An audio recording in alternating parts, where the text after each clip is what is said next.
திராவிட முன்னேற்றக் கழகத்தில் இருப்பவர்கள் எல்லோரும் யோக்கியர்கள் என்பதை தினம்தோறும் நீதிமன்றம் மூலமாக உறுதிப்படுத்தி கொண்டுதான் இருக்கிறது. அதிலும் மிக முக்கியமாக பொன்முடி அவர்கள் என்றாலே தங்கமானவர் என்று ஸ்டாலின் அவர்கள் முதல் உதயநிதி ஸ்டாலின் வரை கூறிக்கொண்டிருக்கக்கூடிய நிலை. விழுப்புரம் நீதிமன்றமானது 28,36,40,600 ரூபாய் இழப்பீடு பொன்முடி அவர்களால் நடந்திருக்கிறது என்றும் தற்பொழுது கிட்டத்தட்ட 3 ஆண்டுகால சிறை தண்டனை தற்காலிகமாக உச்சநீதிமன்றம் நிறுத்தி வைக்கப்பட்டிருக்கக்கூடிய நிலையில் சில ஆதாரங்களின் அடிப்படையில் 3 நபர்கள் கொடுத்த வாக்குமூலத்தின் அடிப்படையிலும் இடைக்கால தடை நீக்கப்பட்டு நேரடியாக சிறைக்கு செல்ல வேண்டிய சூழ்நிலை தற்பொழுது அமைந்திருக்கிறது.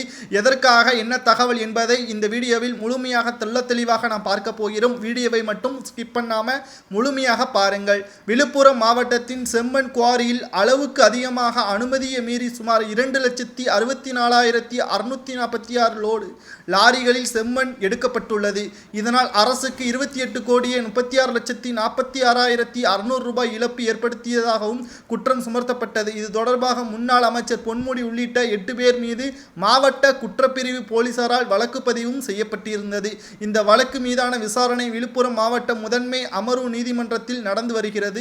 இதில் குற்றம் சுமத்தப்பட்ட சதானந்தன், கோதா குமார், ஜெயச்சந்திரன், கோபிநாத் ஆகிய 4 பேர் ஆஜராகியிருந்தனர். 3 பேர் ஆஜராகாததை அடுத்து இந்த வழக்கு விசாரணை இன்று ஒத்திவைக்கப்பட்டிருந்தது.